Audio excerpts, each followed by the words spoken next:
Sawang-sawa ka na ba sa cycle ng isang kahig isang tuka? Yung pagdating ng sahod, dadaan lang sa kamay mo tapos pambayad lang lahat sa utang.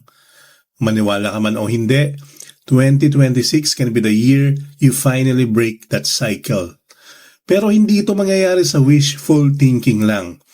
Wealth is not a fruit of luck. It is a result of a system. Sa video na ito, hindi lang tayo mag-uusap tungkol sa simpleng pag-iipon.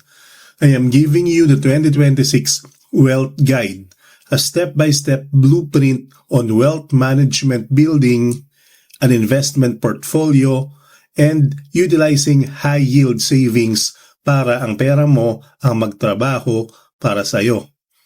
Kung pagod ka na sa puro sana next year, panoorin mo to hanggang dulo dahil ang huling step ang pinaka-importante para hindi ka na muling bumalik sa zero. Para sa kaalaman lamang, hindi personal na payong pinansyal. Affiliate products in the shelf below. Bakit nga ba kailangan natin ng bagong diskarte ngayong 2026? Bakit hindi na sapat yung ipon-ipon lang na turo sa atin nila lolo at lola? Look around you. Pansinin mo ang mga presyo ng bigas, ang pamasahe sa jeep, ang kuryente, at kahit yung paborito mong kape sa labas, hindi sila bumababa. Sa katunayan, paakyat sila ng paakyat. Ang tawag sa phenomenong ito ay inflation. Isipin mo ito, ang 1,000 pesos mo noong 5 taon ang nakalipas, marami pang nabibili sa grocery. Pero ngayon, parang kulang na lang pambili ng snacks. Ito ang malupit na katotohanan. If you just leave your money in a traditional bank savings account, earning a measly 0.0625% interest per annum, technically, nababawasan ng tunay na halaga ng pera mo taon-taon. Natutulog ang pera mo habang ang presyo ng bilihin ay gising na gising at tumatakbo palayo sa iyo. Parang tumatakbo sa isang treadmill. Pagod na pagod ka na pero hindi ka pa rin umaalis sa pwesto mo. Ang goal natin sa 2026 is not just to survive but to stay ahead of the curve. Hindi na sapat yung pagkasyahin ng sahod. To do that, we need a massive shift in perspective. Kailangan nating palitan ang mindset natin from being a spender o yung taong iniisip agad kung ano ang bibilhin pagdating ng bonus, to an investor, yung taong nagtatanong kung paano mapapalago ang bawat pisong hawak niya. Dito na pumapasok ang usaping wealth management. Alam ko pag narinig niyo ang salitang wealth management, parang ang bigat sa tenga, di ba? It sounds intimidating. Agad nating iniisip yung mga taong nakasuit and tie sa Makati o yung mga CEO na bilyon ng hawak. Akala ng marami para lang ito sa mga mayayaman o sa mga may extra na pera. Pero ang katotohanan na ayaw nilang malaman mo, kaya sila naging mayaman ay dahil ginagawa nila ang wealth management noong nagsisimula pa lang sila at wala pang masyadong pera. Hindi ka naghihintay ng maging mayaman bago ka mag-manage ng pera. Nagmamanage ka ng pera, kaya ka yumayaman. In this 2026 guide, tuturuan kita kung paano mag-isip na parang fund manager kahit na hawak mo lang ngayon ay ang huling 2,000 sa wallet mo. Because it's not about how much you make. It's about how much you keep and how hard that money works for you. Let's get straight to the point. Step number 1, stop saving in the wrong places. Alam ko nakasanayan na natin sa malalaking bangko sa kanto tayo nagdideposito kasi subok na at matatag. Pero aminin natin, kailan ka huling nakaramdam ng saya nung nakita mo ang interest na pumasok sa passbook mo? Piso? 50 sentimo? Maraming Pinoy ang takot sa digital banks dahil hindi nila ito nakikita ng physical. Pero sa totoo lang, ang pananatili sa traditional na bangko ang siyang delikado para sa pangarap mong yumaman. Bakit? Dahil pinapatalo mo ang pera mo sa inflation. In 2026, we have to be smarter. Ito ang pinakamabilis at pinakaligtas na paraan para lumago ang emergency fund mo nang walang ginagawa. Bakit ko binabanggit ang high yield savings? Because in the economy of 2026, liquidity is king.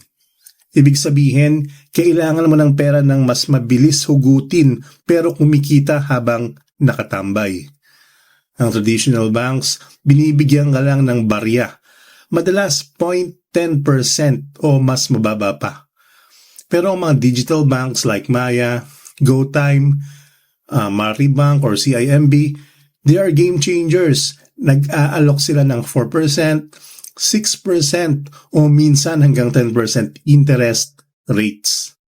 Bakit nila kayang gawin yon? Simple lang, lower overhead cost. Wala silang malalaking building na binabayaran ng kuryente. Walang libo-libong tellers at walang physical maintenance. Ang perang natitipid nila sa gastos, ibinabalik nila sa iyo sa pamamagitan ng mataas na interest. Your first major goal this 2026, build an emergency fund equivalent to 3 to 6 months of your expenses. Isipin mo ito bilang insurance mo sa buhay.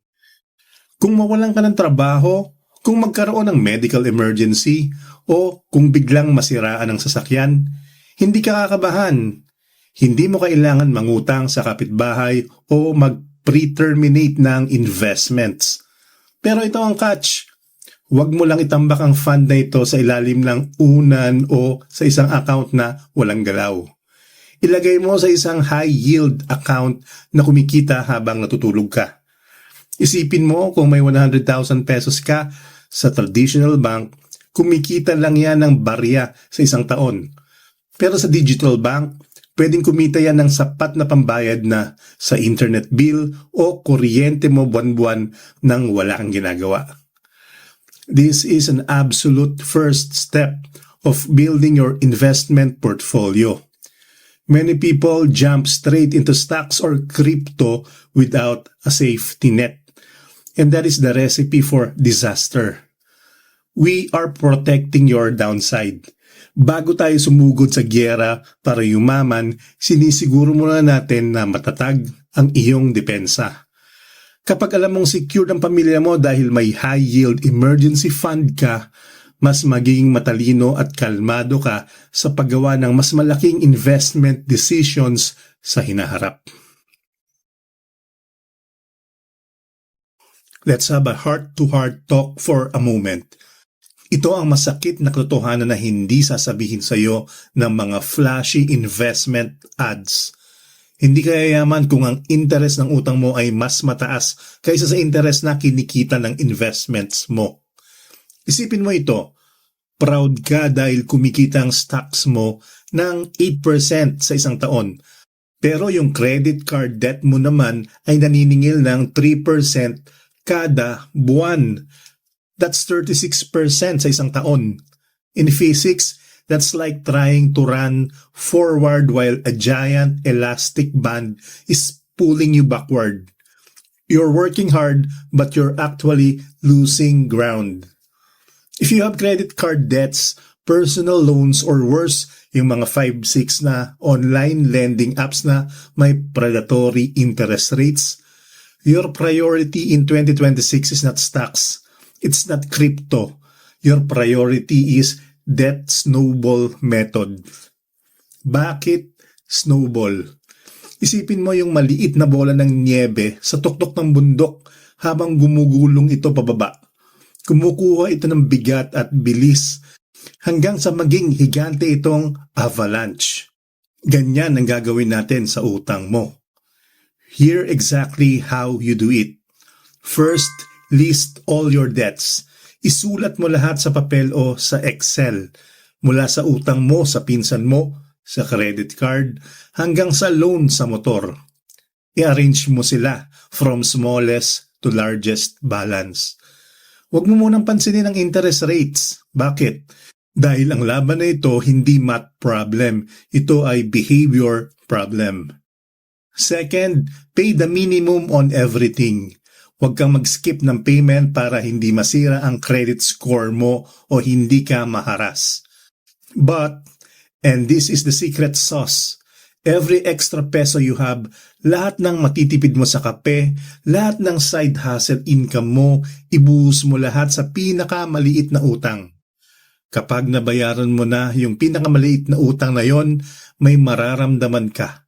Mararamdaman mo na, kaya ko pala. You get a hit of dopamine. That small win is what will keep you going. Now, take the money you were paying on that small debt and add it to the payment of the next one on the list. This creates momentum. Before you know it, yung binabayad mo dati sa 5 maliliit na utang, isang malaking punch na lang na tumatama sa pinakamalaking utang mo. Financial freedom is 20% head knowledge and 80% behavior. Maraming matatalino sa math pero baon sa utang dahil wala silang disiplina sa emotion. Kailangan mo ng quick wins para ituloy ang laban. Sa 2026, ang pinakamasarap na pakiramdam ay hindi yung nakabili ka ng bagong iPhone, kundi yung pagising mo sa umaga, wala ka nang iniisip na deadline ng bayaran. The peace of mind is the true foundation of wealth. Kapag wala ka ng utang, doon pa lang tayo tunay na makakasugod sa malalaking investments na pag-uusapan natin sa susunod na part. Now, let's talk about the meat of the 2026 Wealth Guide, your investment portfolio. Marami nang tatanong, saan ba magandang mag-invest? Ang sagot ay depende sa goal mo. Number 1, Pag-ibig MP2. This is a crowd favorite. Tax-free, government-guaranteed, and historically gives 6 to 7% dividends. It's perfect for long-term goals like a house or retirement. Number 2, REITs or Real Estate Investment Trust. Gusto mo ng paupahan pero wala kang milyon. Invest in REITs.